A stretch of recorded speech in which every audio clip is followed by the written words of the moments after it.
22 ऑक्टोबरला जेव्हा शिरूरमध्ये हा दुर्दैव घटना दुसऱ्यांदा घडली होती मागच्या महिन्यामध्ये, फॉरेस्ट डिपार्टमेंटने 10 दिवसाच्या आत जवळपास 9 बिबट्या पकडले होते. 2 नोव्हेंबरला परत हा घटना घडली आणि द्वारे केंद्र शासनाकडे काही प्रस्ताव पाठवले होते की या भागाचे जे अतिरिक्त बिबटे आहेत त्यांना दुसऱ्या ठिकाणी शिफ्ट केला पाहिजे. या ठिकाणी जे बिबटे आहेत त्याचं स्टेरिलायझेशन केलं पाहिजे, नसबंदी केली पाहिजे, जेणेकरून त्याची संख्यामध्ये जे वाढ आहे जे 10 पटीने वाढत चाललेली आहे ते आपण कंट्रोल करू शकतो. पण इन प्रिन्सिपल अप्रुव्हल आपण शासनाच्या वन तारामध्ये शिफ्ट करण्यासाठी घेतलेला आहे. आपल्याला हा भागामध्ये जे बिबटे आहे त्याला इथून दुसऱ्या ठिकाणी शिफ्ट करण्याशिवाय कुठलाही पर्याय नाही आहे. आपण जेव्हापर्यंत सिच्युएशन कंट्रोलमध्ये आणत नाही आहे तेव्हापर्यंत त्या भागामध्ये लोकांना एकट्यानं कुठेही बाहेर पाठवू नये. स्पेशली जे आपले शेताचा भाग आहे त्याच्यामध्ये लहान मुलामुलीला पाठवू नये. बिबट्याबद्दल आम्ही हा सांगू इच्छितो की 2019मध्ये बिबट्याची संख्या जवळपास 200 होती आणि मागचे 5 वर्षामध्ये हा भागामध्ये बिबट्याची संख्या 10 पटने वाढलेली. 2000ची पेक्षा जास्त बिबट्या पुण्याचे उत्तर भागामध्ये आणि नंतर नाशिक आणि अहिल्यानगर ह्या भागामध्ये झालेले आहे.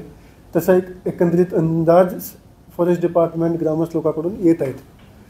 त्याच्या अनुषंगाने एवढी बिबट्याची संख्या वाढल्यामुळे त्याचे हल्ल्यामुळे मृत्युमुखी होणारी संख्यासुद्धा अनफॉर्च्युनेटली वाढलेली आहे आणि त्याच्यासाठी उपाययोजना करण्याकरिता मागचे 1 महिन्यामध्ये तालुका स्तरावर, जिल्हा स्तरावर आणि राज्य स्तरावर बैठका पार पडली आहे. आणि याच्यामध्ये फॉरेस्ट डिपार्टमेंट आणि स्थानिक लोकप्रतिनिधी आणि स्थानिक लोकांनी काही उपाययोजना सुचवली होती. ते आपण मागचे 20 दिवसामध्ये त्याची अंमलबजावणी केली होती. त्याच्यामध्ये मुख्यतः लोकांची आणि डिमांड अशी होती की जे वीज पुरवठा असतो ते वीज पुरवठा रात्रीचे काळात न करता ते सकाळच्या काळामध्ये केला पाहिजे. तर त्याची आपण विशेष मान्यता घेऊन त्याची अंमलबजावणी चालू केली.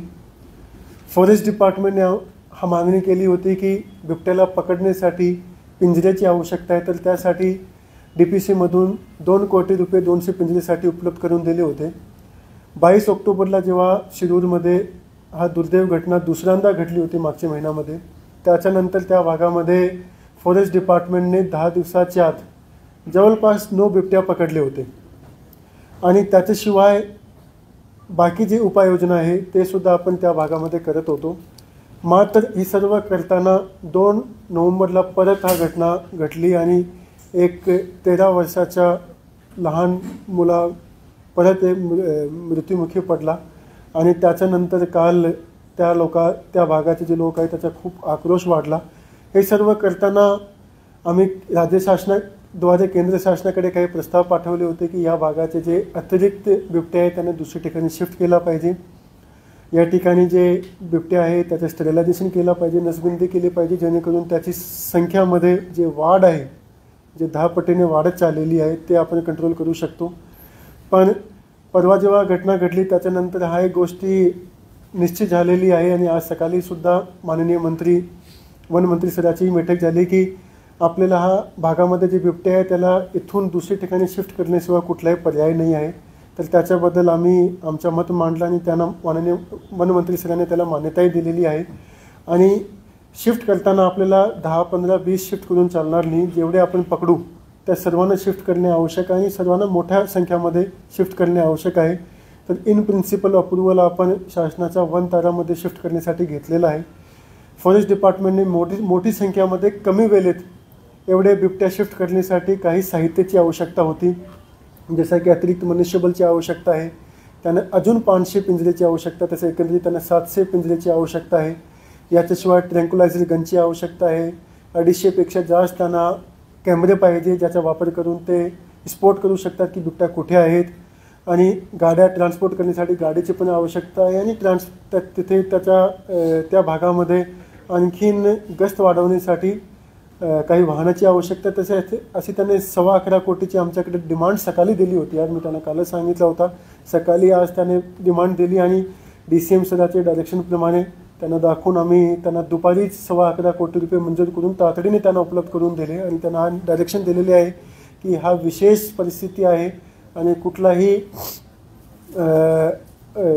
टेंडरची प्रक्रियासाठी न थांबता डिझास्टर मॅनेजमेंट खाली आमच्याकडून परमिशन घ्यावा. याला मॉरल कोड ऑफ कंडक्टची सुद्धा जे काही परमिशन लागेल ते आम्ही उपलब्ध करून देऊ. तातडीने सर्व गोष्टी घ्यावा. आणि जे पकडलेले आहे आज मागचे 10 दिवसामध्ये म्हणजे आजपर्यंत 10 बिबटे आपण पकडलेले त्यांना शिफ्ट करावा.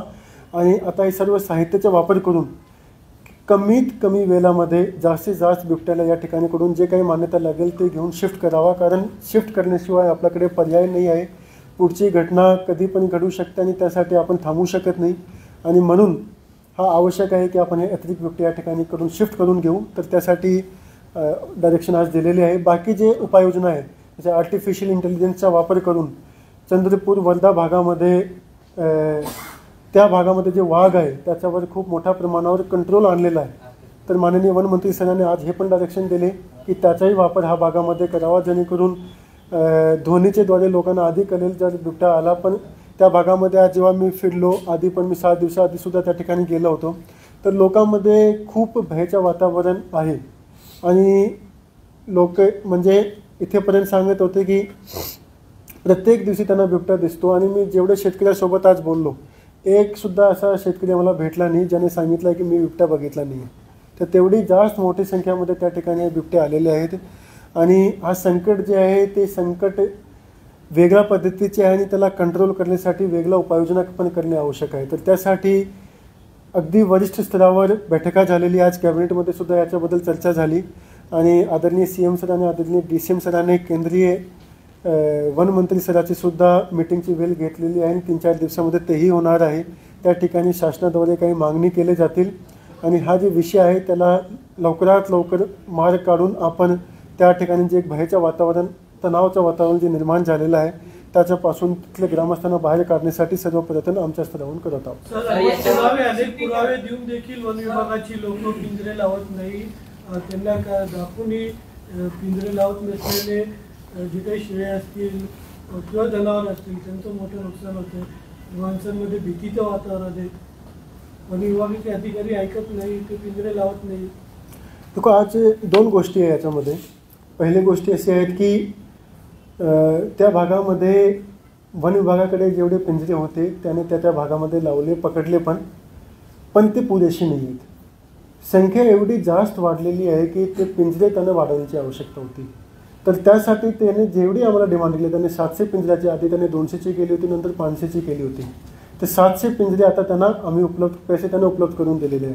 700 पिंजरेचा अर्थ असा झाला की प्रत्येक गावामध्ये किमान 1 पिंजरा आता असणार आहेत.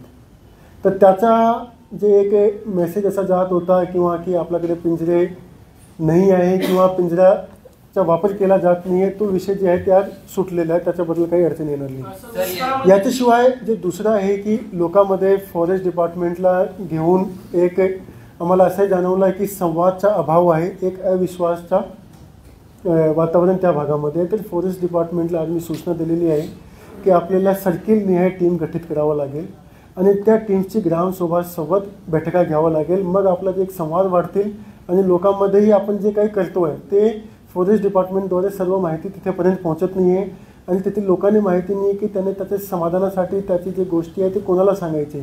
तर या पद्धतीने आम्ही डायरेक्शन दिलेले आहे की सर्किल निहाय तुम्ही तुमची टीम गठीत करा आणि ग्रामसभा निहाय त्याची बैठका घ्यावा आणि जे आपण उपाययोजना करतो आहे त्याची संपूर्ण माहिती त्यांना द्यावा. तुमचे नंबर त्यांना उपलब्ध करून द्यावा.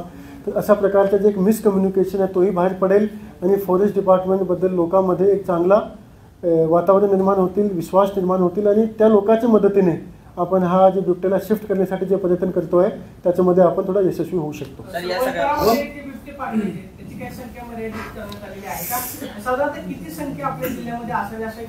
देखो आज आपण हा निर्णय घेतला आहे की संख्याचा विचार न करता आपल्याला जेवढे आपल्या समोर येते त्या सर्वांना पकडून टप्प्याटप्प्याने मान्यता घेऊन सर्व पाठवायचे. काय आहे की याच्याबद्दल वाईल्डलाईफ डिपार्टमेंटने सर्वे केला होता 2 वर्ष माझी माहितीप्रमाणे 4 वर्ष आधी केला होता आणि पुढचा सर्वे 2026मध्ये आहे. प्रत्येक 4 वर्षांनी हा सर्वे असतो. तर 4 वर्ष आधी जेव्हा केला होता तेव्हा त्याची लोकसंख्या त्याने तेव्हा 700 सांगितली होती आणि आज 3 वर्षानंतर आपण जेव्हा बसतो तेव्हा लोक सांगतात की 2000ची पेक्षा जास्त असू शकतात. तर आपण हा नंबरचा बंधन टाकू शकत नाही की आपण एवढे पकडू आणि मग शिफ्ट करू. आपलं काय करायची की ज्या ज्या भागामध्ये ज्या ज्या आपल्याला दिसत आहेत त्या सर्वांना ताब्यात घ्यायचे, पिंजऱ्यामध्ये टाकायचे आणि राज्य शासनाने केंद्र शासनाची मान्यता घेऊन आणि त्यांना वनतळामध्ये शिफ्ट करायचे. आणि वनतळाबद्दल मी जी माहिती घेतलेली आहे त्याची कॅपॅसिटी पुरेशी आहे. म्हणजे ते आपण किती संख्येने पाठवला तर ते घेऊ शकतात, मात्र आपल्याला त्यासोबत थोडासा कोऑर्डिनेशन करावं लागते. आज सकाळी सेक्रेटरी सरांनी याच्याबद्दल कोऑर्डिनेशन केंद्राचे जे सचिव आहेत त्याच्यासोबत केलेलं आहे आणि त्याची त्याने इन प्रिन्सिपल अप्रुव्हल शिफ्ट करण्यासाठी घेतलेलं आहे. मात्र आपल्याला याच्याबद्दल जे तातडीने स्टेप करण्याची आवश्यकता आहे ते आपण सध्या घेत आहोत.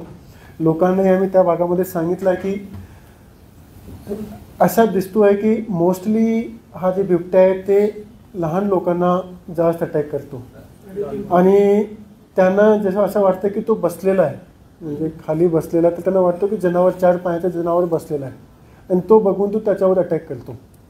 तर थोडासा त्या भागामध्ये आम्ही जेव्हापर्यंत शिफ्ट करत नाही तेव्हापर्यंत एक जनजागृती मोहीमसुद्धा फॉरेस्ट डिपार्टमेंटने घ्यायला सांगितलं आहे की आपण जेव्हापर्यंत सिच्युएशन कंट्रोलमध्ये आणत नाही आहे तेव्हापर्यंत त्या भागामध्ये लोकांना एकट्यानं कुठेही बाहेर पाठवू नये. स्पेशली जे आपले शेताचा भाग आहे त्याच्यामध्ये लहान मुला-मुलीला पाठवू नये.